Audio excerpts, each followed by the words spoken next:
Good morning and welcome. Morning. And for those of you here in the sanctuary with us, please remember to shut off your phone, silence it.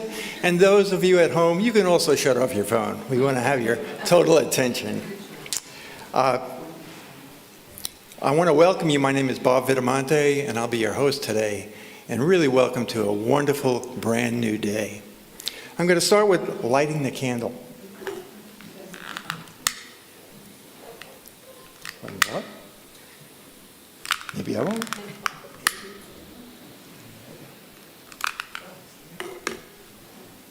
We light the candle really to remember and to remind us that we really are individually, each and every one of us, the light of the world. So take that in, because that is who you are. Something to remember and hold on to. And to reflect our oneness, I'm going to sound a chime and just let it soak in and give it a moment to allow yourself to align.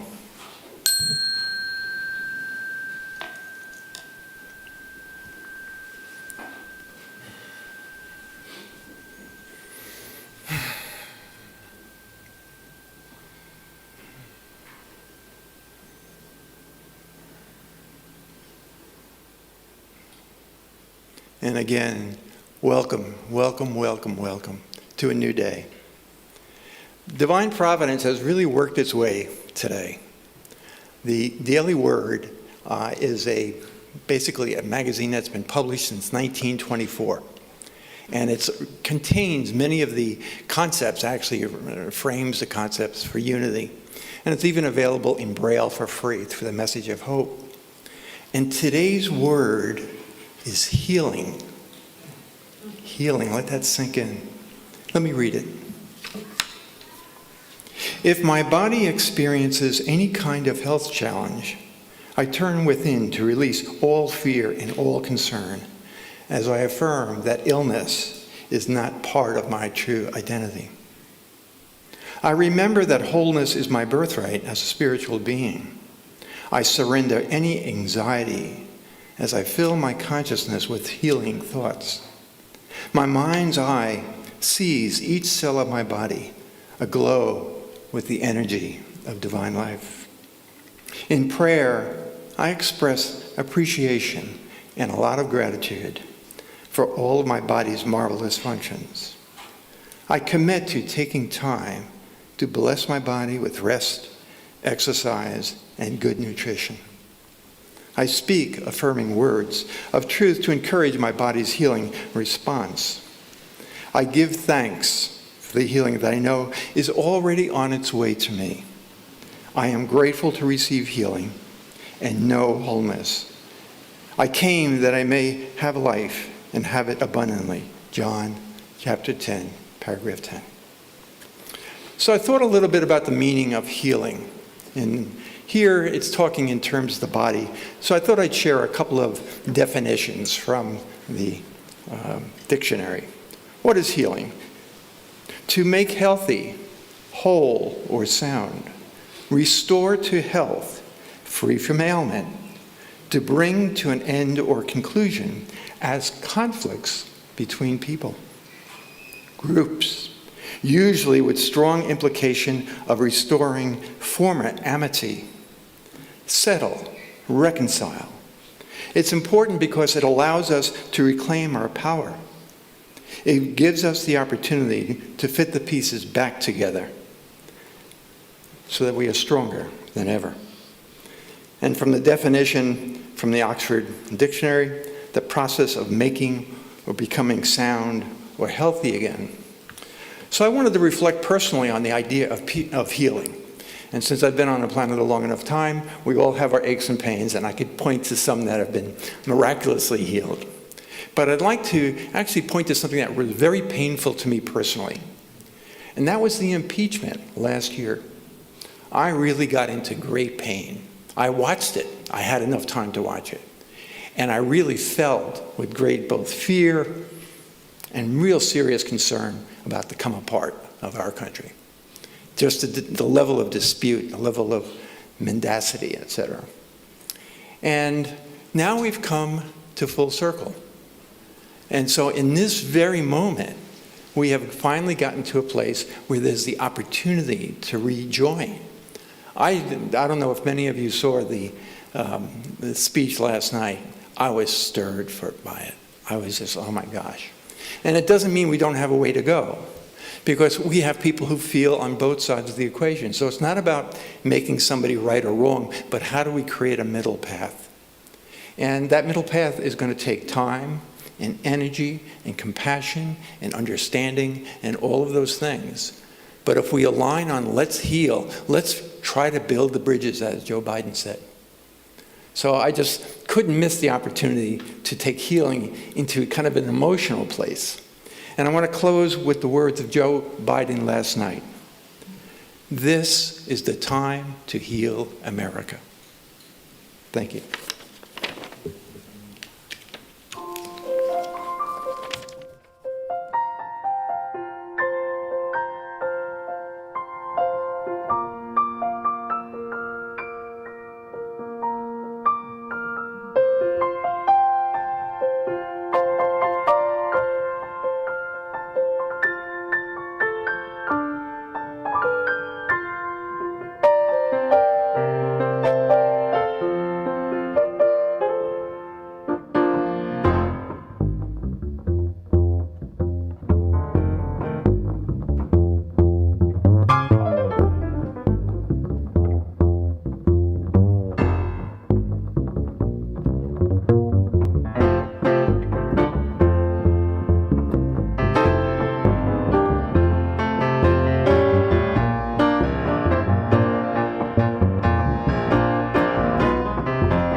Is music the language of the heart or what? Thank you all. How fun, Randy. I'm so glad you're here. My gosh. Everybody says you got to have a bass. I'm like, yeah, you do.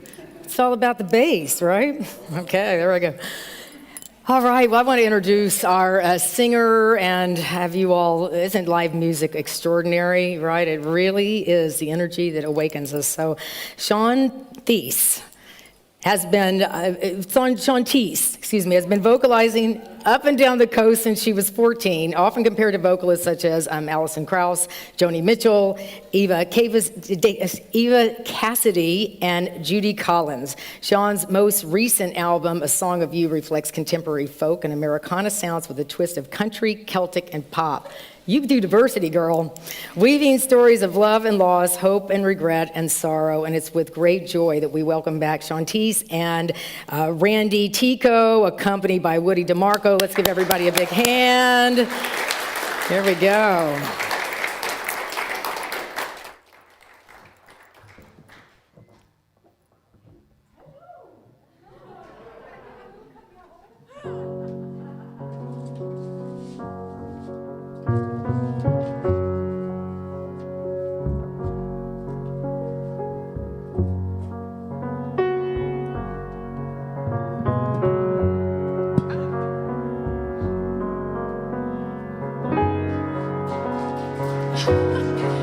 forgot about that.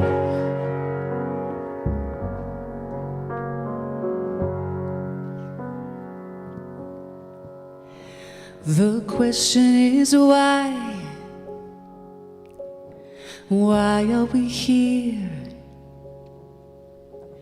To say our lows and goodbyes and then disappear. This beautiful life, what is it for? To learn how to master peace or master war. There's only one answer that matters, even if your heart has been shattered. Whatever you want, whatever you are after, love is still the answer. Love is still the answer. Love, love, love, love. Love, love, love, love. We all make mistakes. No, we're not perfect yet. Maybe God made us all from an accident. And the question that sits on everyone's lips is why should we pick ourselves up and start over again? 'Cause there's only one answer that matters, even if your heart and your dreams have been shattered. Whatever you want, whatever you are after, love is still the answer. Love is still the answer. Love, love, love, love. Love, love, love, love.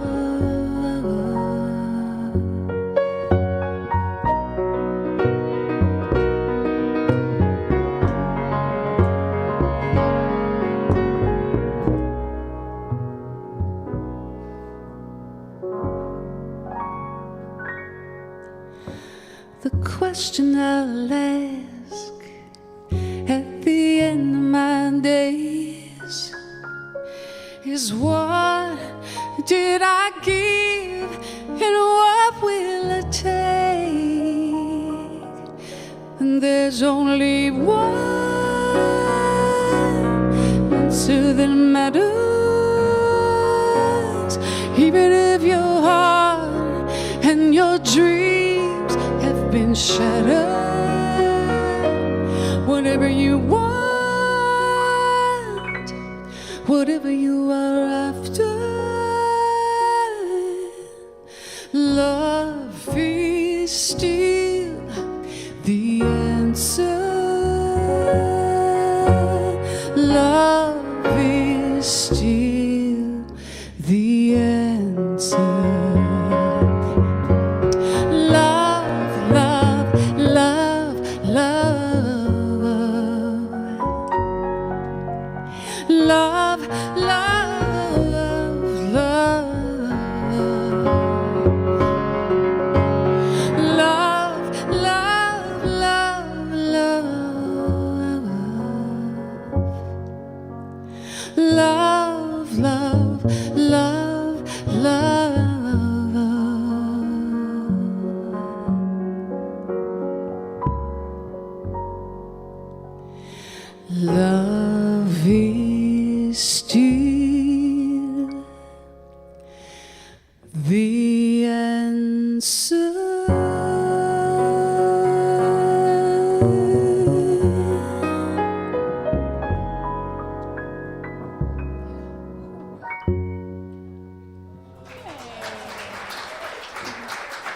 Thank you.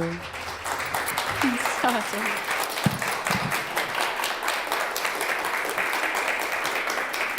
Oh my gosh.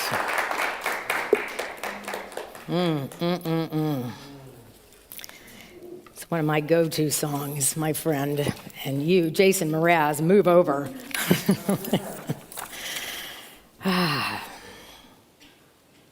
This beautiful life, what is it for? To learn how to master peace or master war? There's only one answer that matters, even if your heart has been shattered. Whatever you want, whatever you're after, love is still the answer. Can we say it together? Love is still the answer, and let your heart fill with that clarity. Yeah. You know, it's an interesting experience to recognize that we are love, that we are God in action. And it is a major commitment to stay in that truth of who you are, no matter what's going on around us. It's a skill that we develop, and we don't do it perfectly. And I guess the best we can do is come together and remember and start to notice when we get off the track of our own life. And the ability to say, oh my gosh, I am really not representing love well with what I just said or what I just thought. And I guess this has been a very interesting week for our country. It's been very engaging, to say the least. And no matter who, won or lost, there are people that are joyful and there's people that are in pain. And we are all in this together. And this is part of the whole idea of unity, is how do we really experience a sense of love, not only for people that think like we think, or especially people that don't think like we think. Right? That's where you use the love muscle, right? That's where we use the love muscle. And unity, what a great word, right? I love being part of unity. Yeah, you can't mess with that word, right? It's sort of, okay, how do we experience unity? And it's really an inside job. It looks like an outside job, but it's really an inside job. So I want to start, we have 5 unity principles. We don't call them rules or regulations, or did you do them before you walked in the door, and do we have a checklist and all those kind of things. They are principles to live a principled life. They are experiences of growing consciousness, and they are invitations. They are the way to lean into the true life that you are. What is your age, young man? Or young lady, what is your age? 9? Yes! Anyway, thank you. You're so present. I don't even know you know what that means, but thank you for being here. 9, you just really are so innocent in the way you see the world. So thank you for being here. Thanks, Mom. Thanks for bringing her. Yes. Anyway, you just touched my heart there. So the idea of our first principle, and you have heard it, and if you've been in unity any period of time, but it is this. It is that there is only one power and one presence active in my life, active in the universe and in my life, God, the good, omnipotent. Let's say that together, all right? There is only one power and one presence active in the universe and in my life, God, the good, omnipotent. And then let's go on to the next line, which really talks about the source and the creator of all, which is inside of you. God is the source and creator of all. There is no other enduring power. God is good and present everywhere. So let's say that together. God is the source and creator of all. There is no other enduring power. God is good and present everywhere. And breathe into that grounding and knowing. And can we understand that when we say love is still the answer, this is what we're really saying. There's one power and there's one presence. But it might have been in your life when you were learning about God that it is scripture and it is true that we are created in the image and likeness of God. But you might have been taught that God was created in the image and likeness of you, of us. We made God a person. A lot of people might have heard that God was a man. Clearly, that is not true, all right? But But we recognize that it is not an absentee landlord that is God up somewhere up in the sky. It is an essence, it's a presence, it's a one power and one presence that's within. And Charles Fillmore, one of our co-founders, researched all the faiths. And what he found was that the cornerstone of all faith was love. And he was in the Midwest, and so it was a Christian belief, but Christian is not a noun. Christian is, if we want to really use Christ as a verb, it's awakening. You know, Jesus of Nazareth became Jesus Christ through the awakening that he had in his life to be that level of a teacher. And then he said something like, "These and greater things shall you do," which is always like, really?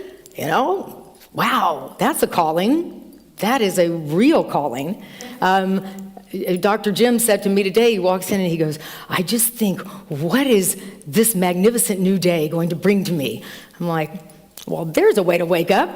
But that is the idea of the Christ consciousness. So it's Christ consciousness that you carry, and you can call it Buddha nature or love or force or source. You know, may the force be with you. Yes, it's the ability to really not be separate from your creator. So love is still the answer. There's one power and one presence. You are it. The word God can be also used as the I am. That's why we really want to be sure and put after the I am what it is you believe and or that you like to believe. You know, I am prosperous. I am love. I am unity. I am consciousness. It's that I am music. It's whatever that is that really feels like the truth for you. So we are constantly making new agreements. We're learning new things, right? That God is an energy, it's an essence, it is within, it's the one presence and one power that is really the truth. And you have to sit with it sometimes because you can think the truth is me against you, or I'm right and you're wrong. But if you know when we go against anything that is not love, it's a tension, it's a tightness, and you can feel it. Tighten your stomach, tighten your chest, and that's not love. Is flowing. It's a connection. It's a growing. All right, so we are in this month looking at some new agreements to make from another master teacher, Don Miguel Ruiz, who is teaching from the Toltec wisdom, from a place of a code of conduct. Like the principles of unity, you know, principled life, really the lane from which all blessings flow. And if you'll notice, when you're in your lane of your connection, you meet the people you need to meet. You'll think about them and they show up. Or you'll have a conversation. Maggie was sharing, she was talking to a friend that teaches the 4 agreements, and she walks in here and we go, we're going to do the 4 agreements for November. She's like, oh my gosh, right? But that's what happens. It's this connection, you know, when you go, how do these things come together? It's because you are the open vessel that draws it to you. So these are new agreements. They're agreements that you'll be using for the rest of your life, which is great. Like love is still the answer. I want to make master peace rather than master war. One of my favorite lines, yeah? So we talked about the first one. Penny, do you have the slide of all 4 of them? Maybe? Okay, there we go. Look at that, Penny, Wizard of Oz.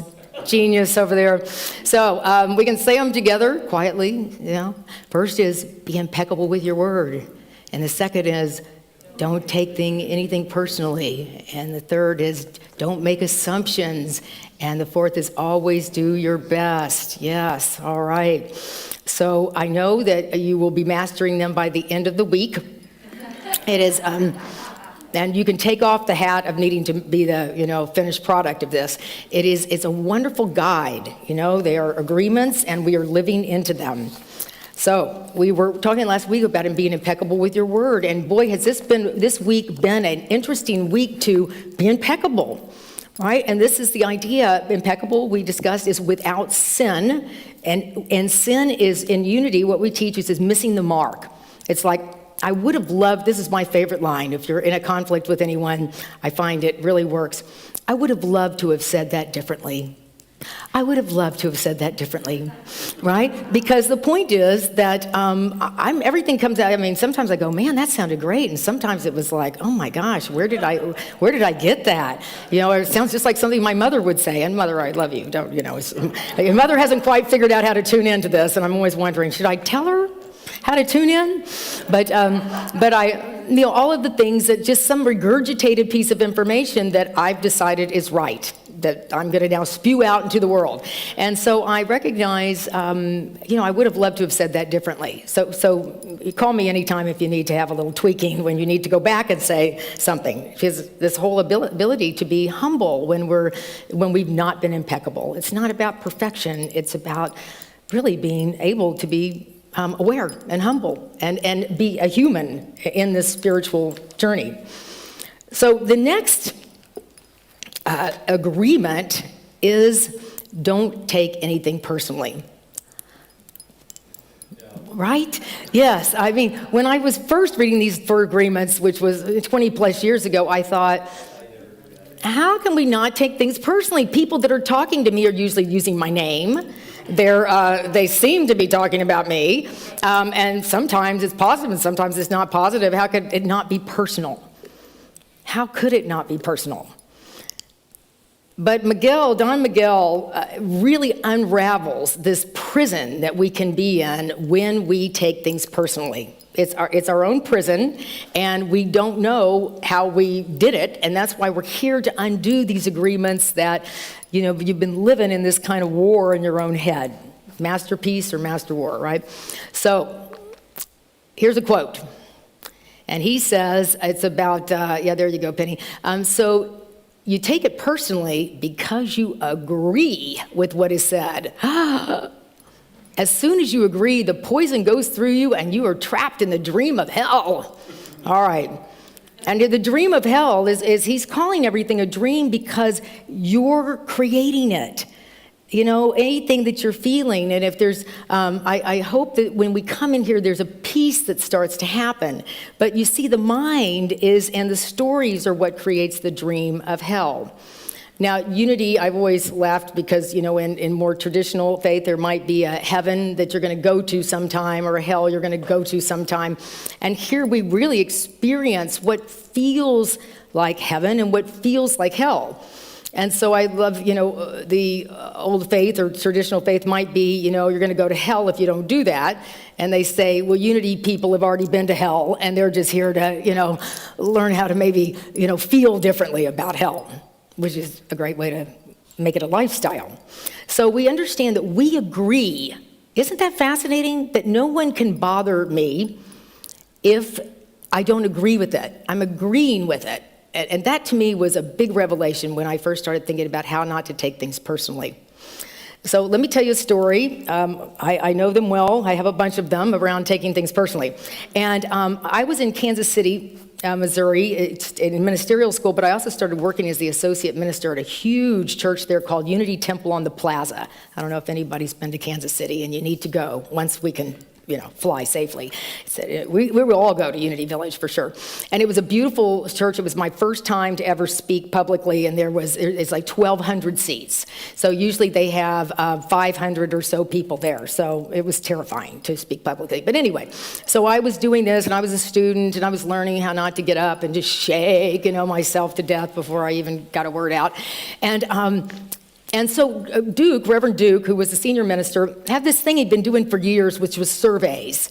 And the biggest challenge with that survey, there were 2 challenges. One, the questions weren't worded very well. And secondly, no one had to sign the survey.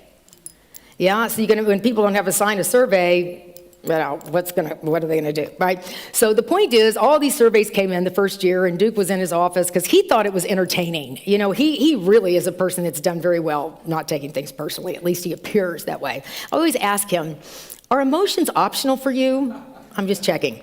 But I would play with him a lot like that. But anyway, so all the surveys came in, and I walked through his office. You had to walk through to go to the other part of the center, and he said, do you want to know what the survey said? And I went, okay, whatever. And because how they were worded were, what do you like and what do you not like? And I say, that doesn't work. It's like, what do you like and what would you like to see differently? So you get an idea out of someone rather than what do you not like, because, we can all go there. So there's the surveys come back and he goes, well, a lot of them are really nice about you. I think there was a section about the ministers, and but a couple of them were not so great. And of course, all these surveys that were wonderful, and which ones do I want to look at? The ones that weren't so great. And I'm like, what? What did someone say? And so he gives them to me, and one of them says, I don't even know why Reverend Heidi decided to go into ministry. And then another one said, the Kansas City Chiefs had won the playoff, or were in the playoffs, and I think I talked about one of the football players that had had a spiritual awakening and all this thing. And she shouldn't talk about sports at a Sunday service. And I'm just reading these, and I'm like, and here's all these many of really nice things. I don't even know if I looked at those. I was just looking at these two. And the problem, I didn't realize what was happening, but I was agreeing with them. There were parts of ministry that I didn't know why I'd gone into ministry. It wasn't, the rose garden that I thought it could be sometimes. And I was, challenged with that. And I didn't know about sports, if I should, I shouldn't. It seemed, come on, who doesn't like the Kansas City Chiefs? But the point is, those really got my attention because I believed them. I agreed with those people, but I wasn't as evolved as I am today. Yes. And the next time I spoke on Sunday, I'm like, who's that person? Who's that person that said I shouldn't go into ministry? All right. And I'm up there giving a talk, and I'm like, my brain is just like, was it her? Was it him? Was it that one? I thought that person liked me. And on and on and on. And it was a torture. I was in a dream of hell. I was in my dream of hell. And we think about how we get hooked by someone that maybe has a strange look on their face, and we think it's about us, and it has nothing to do with us. And maybe somebody stepped on their toe 5 minutes before they saw you. Yeah? So we have this, it's really a spiritual, great spiritual challenge, because the real trick is all the things you could do with your time if you were not obsessed what other people think. I had a good friend that is blind. He was blind, he is blind. And he, instead of having a dog, he had a person that took him around, and then when you would travel with him or do things with him, I'd take him around. And I like to look around, so I'm not the most observant sometimes, and I'd say, David, you'd be better off with a German Shepherd, but I'm here. All right, so I would taken him around, and we were walking in the airport, and this person has a really strange look on their face.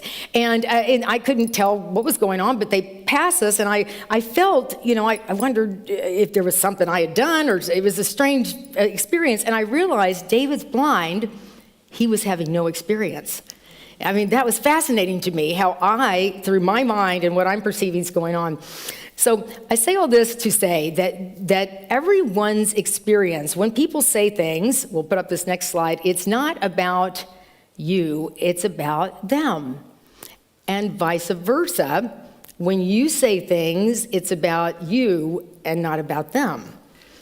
And it is a fascinating way to separate from this habit of drama, from this dream of hell, from letting go of the one power and one presence.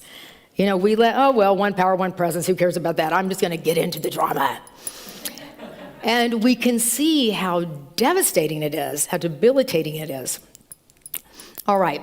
So there's a couple of parts of this. It's first of all, what it is that I am thinking that you're saying.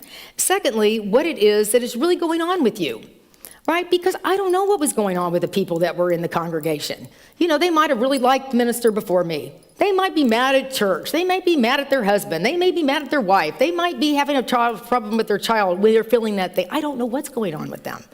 So we don't know what's going on with other people. Then maybe the person that had the problem with the Kansas City Chiefs liked the Green Bay Packers. What do I know, right? And so you see all of these things, that's that person.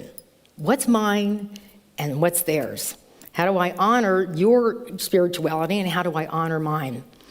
Miguel Ruiz says, our challenge with this is that we have personal importance, and that's what this is. He says, personal importance, or taking things personally, is a maximum expression of selfishness, because we make the assumption that everything is about me. See, I am everything, and then I'm nothing. I feel good about myself, and then you say something, and then all of a sudden I'm agreeing with something I don't like about myself. So this is not only about people that you feel are criticizing, it's also about people that are complimenting you. Could that be true? Let's see. He says, it's not important to me what you think about me, and I don't take what you think personally. I don't take it personally when people say, Miguel, you are the best. And I don't take it personally when people say, Miguel, you are the worst. I know that when you are happy, and this is a big one, y'all, I know when you're happy, you're going to tell me, Miguel, you're such an angel. But when you're mad at me, you're going to say, oh, Miguel, you're such a devil. You are so disgusting. How can you say those things? Either way, it does not affect me because I know what I am. I don't have the need to be accepted. I don't have the need to have someone tell me, Miguel, you are so good, or how dare you do that? Yeah? What a way to live. And I must say, when people say afterward, oh gosh, I love that talk, or I love what you're doing, I always say, my heart and yours connected. Because if I go into, oh, that was good, then what if they don't say anything the next Sunday? Right? What if they, don't ever come back to Unity?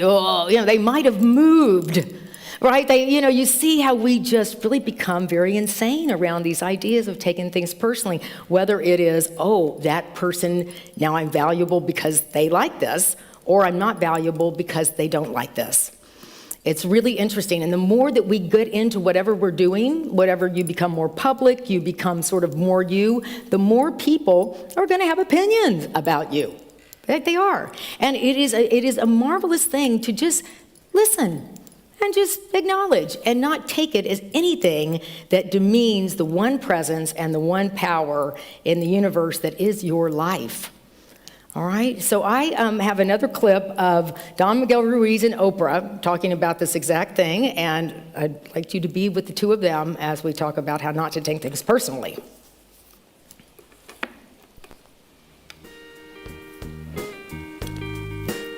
The second agreement is don't take things personally.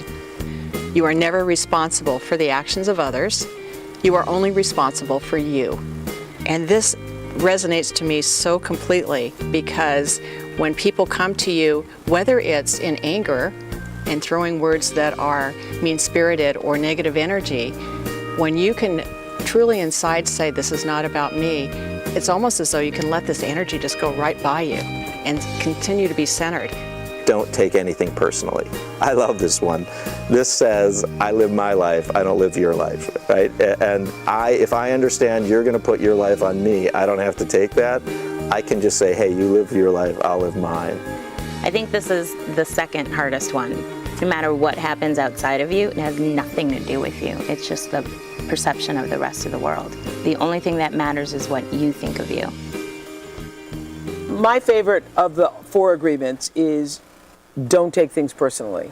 And I know that's so hard for many people, but you say, and this really elevated my sense of consciousness when I first realized that, oh gee, I shouldn't be taking things personally, because everything is coming from whoever is judging you or making assumptions about you. That's their point of view that you have absolutely nothing to do with. Exactly. Okay, taking things personally, you say, is the maximum expression of selfishness, because we make the assumption that everything then is about me. And everything isn't about me. Everything is about whoever it is that's making the assumption. Exactly. Right?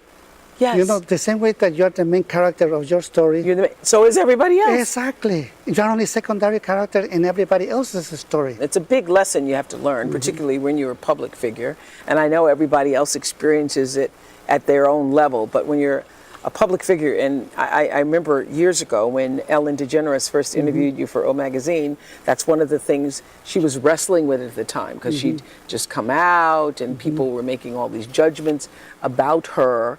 And it's hard when you hear people say unkind things about you. And that's what I always think. You don't even know me. Why are you saying those things? Yes. Well, they say it because they have nothing else to do, really. They have newspapers to sell. Yes. They have their own agenda. But it has nothing to do with me. But if you see, she make a big difference. Oh, yes. People. Hasn't she? Yes. She stand in her own truth. Stand in her own truth. Yes. The truth will not kill you. Yes. By the opposite. Yeah. Yes. The truth will not kill you. In fact, it's quite the opposite. And hasn't Ellen DeGeneres made a huge impact on this world by just coming out into who she naturally is and the ability to really withstand so much criticism? Yeah, but see, this is the thing. When you are living in the one power and the one presence, it really doesn't matter. That's what's so fascinating. It gets to a place, and you'll notice it. I will tell you later, I went back the next year after we changed that darn questionnaire, that survey, to have different answers. He just still didn't want people to sign it. But he'll say, do you want to see the surveys? And I said, I don't know, am I still employed? You think I'm doing a good job? He goes, great. He said, yeah. I said, I don't need to see them. Right, because all I can do is what our fourth agreement will be. I just do my best. I just do my best. And I thought, I'm not going to be torturing myself. I never did find out who wrote that thing, though, about me wanting to, why did I choose ministry? I'm still a little upset. I'm kidding. But it's really fascinating to see what it is that we are feeling insecure and uncomfortable around. Eleanor Roosevelt said that no one can make you feel insecure without your consent. Cool, right? So we've talked a lot about the challenge. I'd like to give you a couple of ways you can get into a solution with this. I'd like you to recognize that every single person, every single thing that comes into your life is divinely ordered, right? I know you'd like to take a few people and say, you could have been optional for me, if you know what I mean. But I have recognized in my life that these are the two ways you can really have some not only healing, but get some information. So the slide again, Penny, is when you're taking something personally, I'd like you to reflect, what is it in me that was triggered by this? What is it in me that was triggered by this? What is it? Where is that insecurity? Where is that unhealed anger? What is it in me? So this takes a little time away, right? And the next thing is, if I don't heal this, because the universe really is plotting for your good.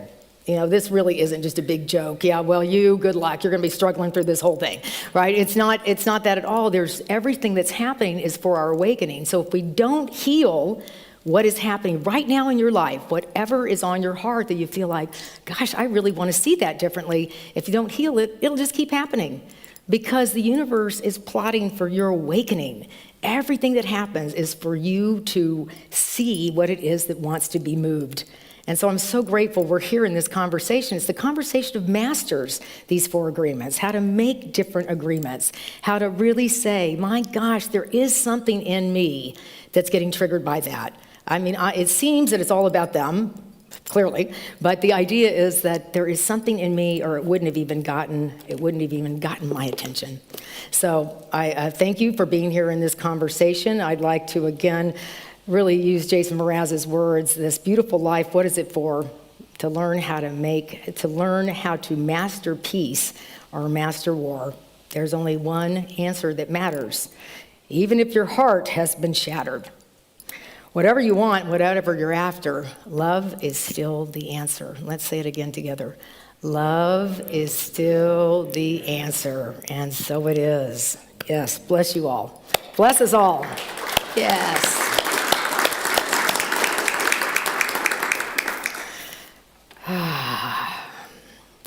So we're going to use one of Don Miguel's prayers at the back of this book for our meditation. It's beautiful consciousness to be in the music of Woody and in the music of your heart.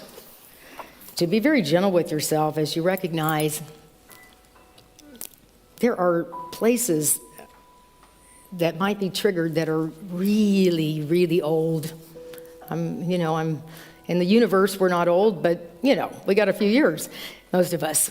And the idea of how your life is bringing you opportunities to see what wants to be released. What's the barnacle that wants to be loosened? And not only loosened, but perhaps even some humor around it. It's from Don Miguel, a master teacher that awakens the master in all of us. Take a moment to close your eyes and open your heart and to feel all the love that comes from your heart. I want you to join with my words in your mind and in your heart to feel a very strong connection of love. Together, we're going to do a very special prayer to experience a communion with our Creator. Focus your attention on your lungs, as if only your lungs exist. Feel the pleasure when your lungs expand to fulfill the biggest need of the human body, to breathe. Take a deep breath and feel the air as it fills your lungs. Feel how the air is nothing but love. Notice the connection between the air and the lungs, a connection of love. Expand your lungs with air until your body has the need to expel that air. And then exhale and feel the pleasure again. Because when we fulfill any need of the human body, it gives us pleasure. To breathe gives us much pleasure. Just to breathe is enough for us to always be happy, to enjoy life. To be alive is enough. Feel the pleasure to be alive, the pleasure of feeling, the feeling of love. So we sit in the silence, breathing and feeling the joy of being alive.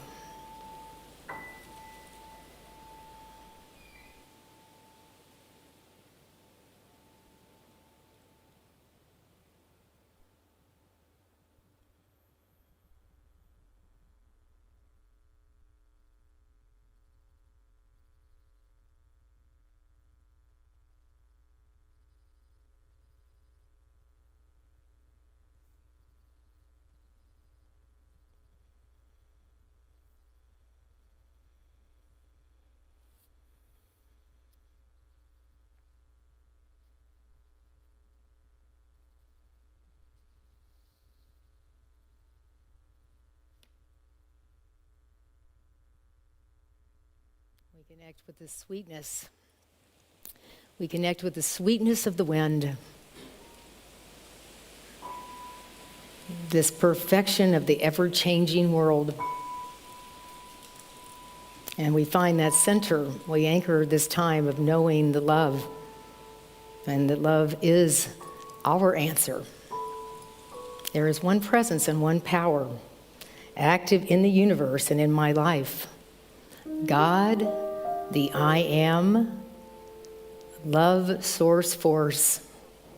It is good and it is omnipotent, and I am connected to it all.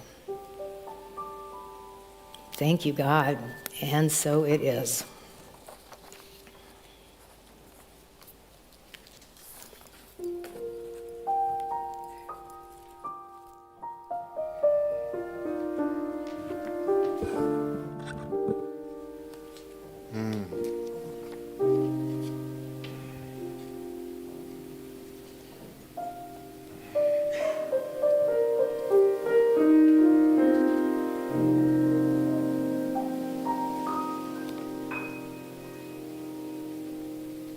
Just continue to bring in that beautiful energy. I don't know if the outside world can hear it, but we can hear the wind moving and that sense of aliveness. It's quite beautiful. So it's the time of our service where we step up and show our support for the service, for the consciousness that's created here, the connection that's created here. So we've created many ways for you to share in your abundance. Our website has a donate button, Giveify. So we ask you to take a good hard look at how you're fed here, how the information inspires and opens your heart up. And help us support that. So hold that thought in mind. And today is actually a very special day It's the launch of our Blessings Registry, our annual fundraiser.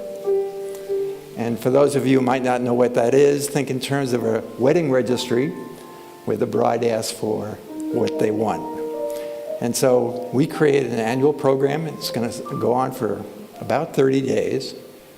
And each of you will have an opportunity to support us in a way that actually resonates particularly powerfully for you.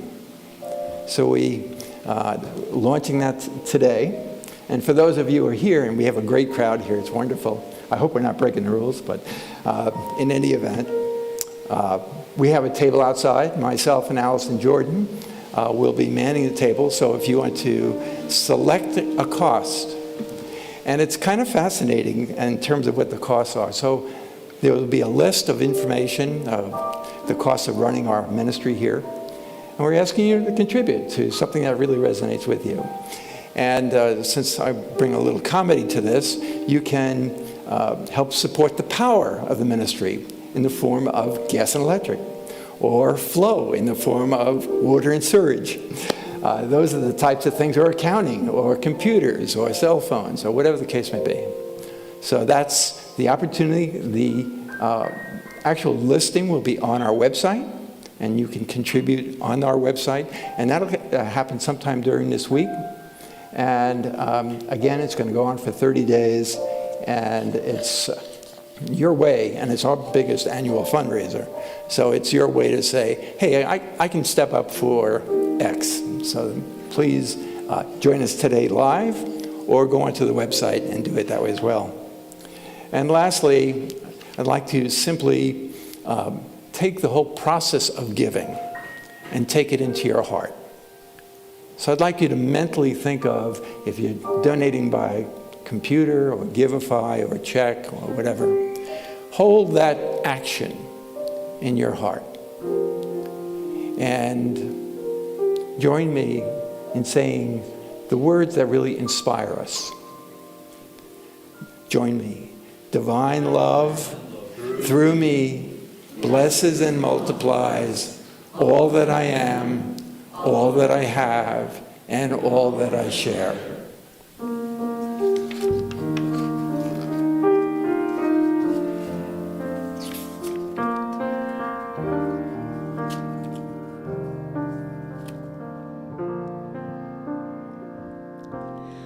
I am so blessed. I am so blessed. I am so grateful for all that I have. I am so blessed. I am so blessed. I am so grateful. I am so blessed. I am so blessed. I am so blessed. I am so grateful for all that I have. I am so blessed. I am so blessed. I am so grateful. I am so blessed.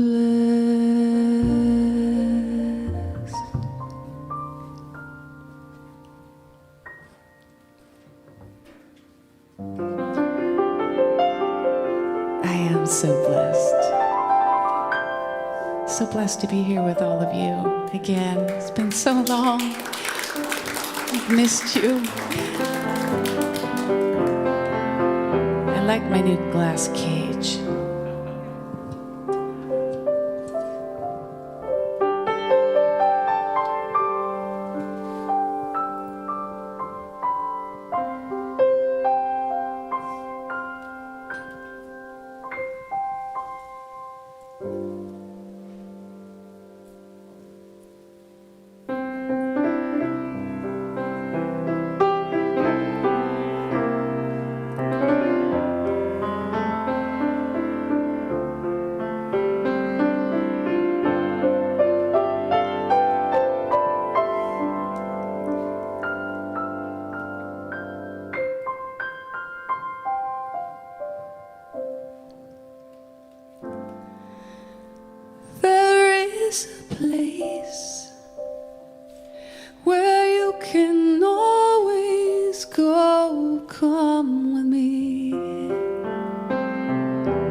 what you're feeling, sure, come with me.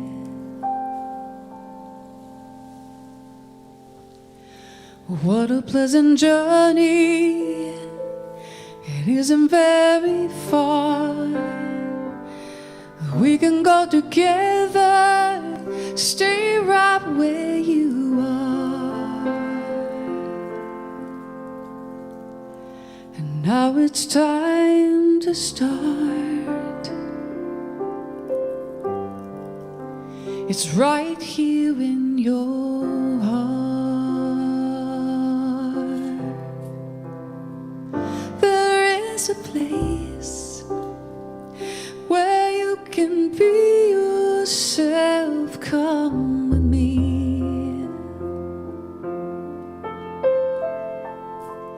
And it's a place where you can free yourself. Come with me.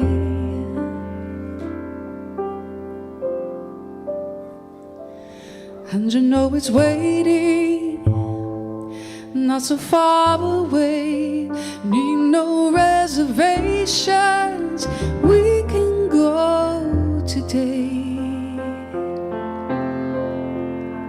Now it's time to start. It's right here in your heart. And the light shines through each window, and the door is open wide, and each question has an answer if you only look inside.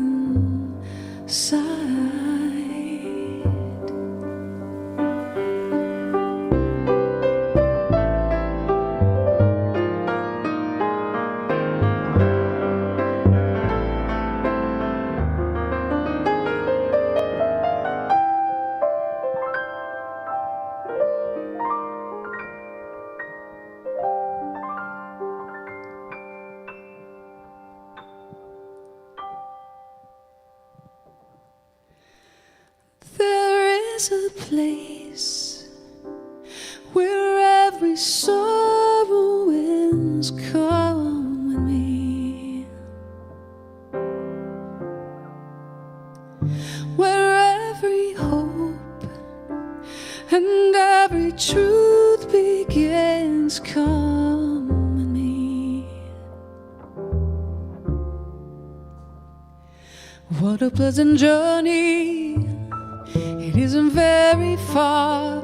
We can go together, stay right where you are.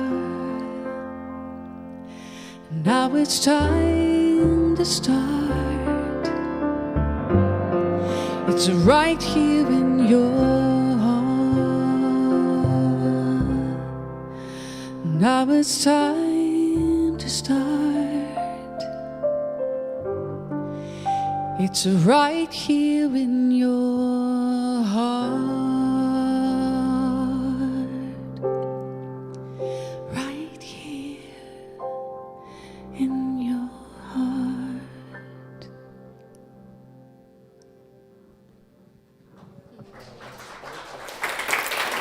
Thank you.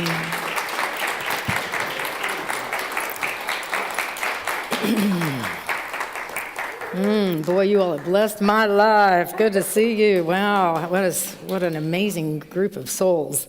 Thank you, thank you, thank you. Okie dokie, so you virtual people, you're going to stay online with us because this is upcoming spiritual events.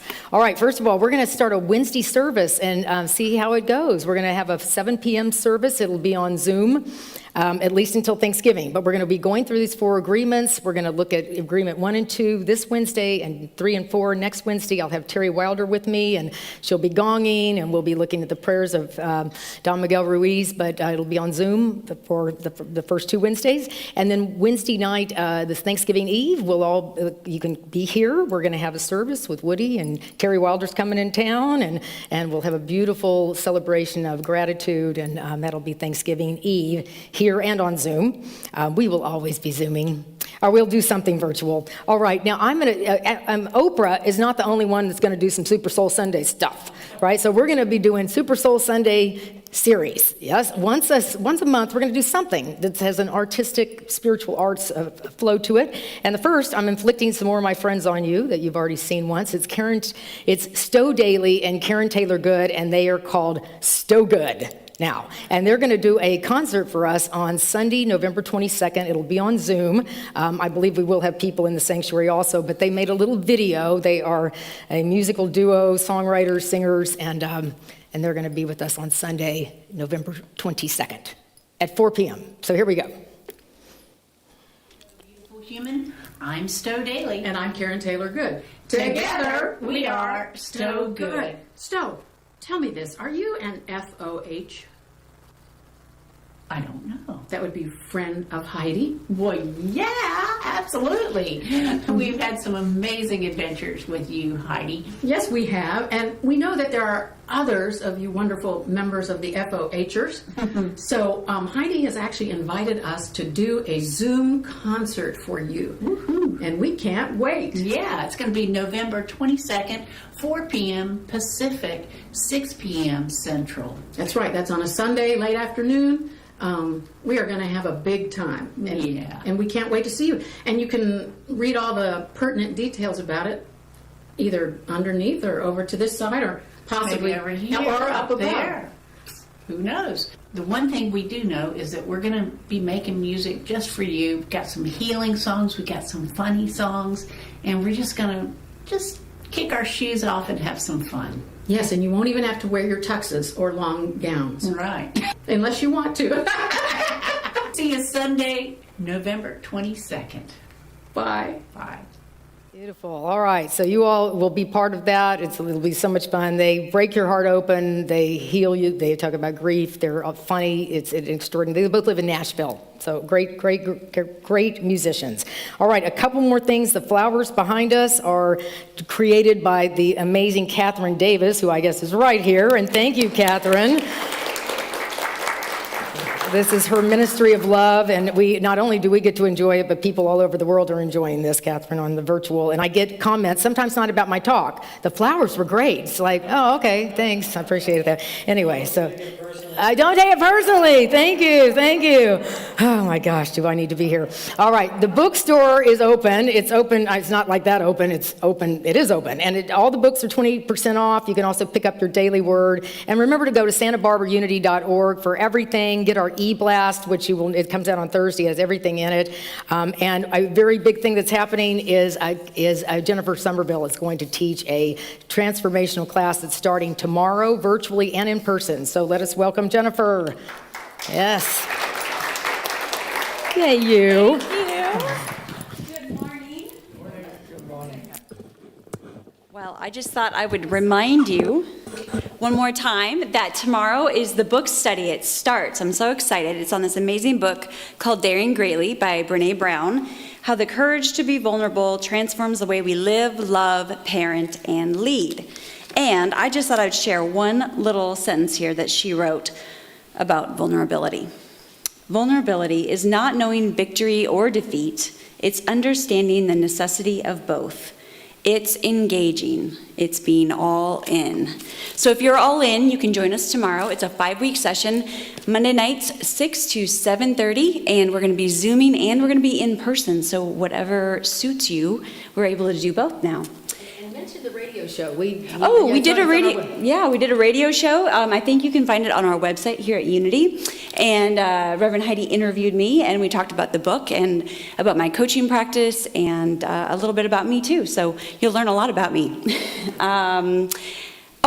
So how you can register, you can come and find me out here if you're in person, and I'll be here to answer any questions. And you can also go online to register for the class. So I look forward to seeing you soon. Thanks.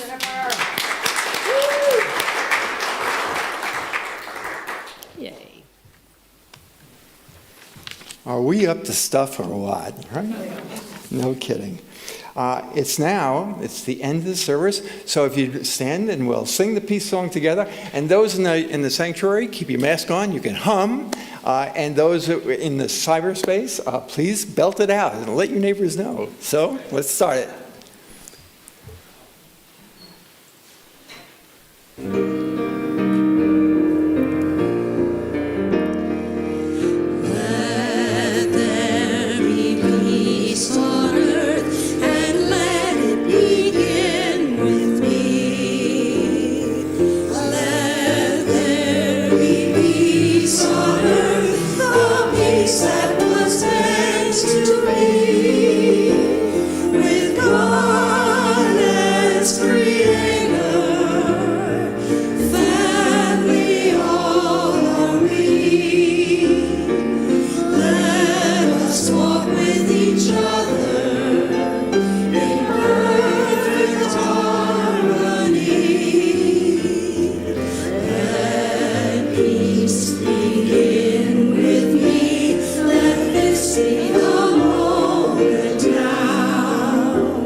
Join me in saying the prayer for protection.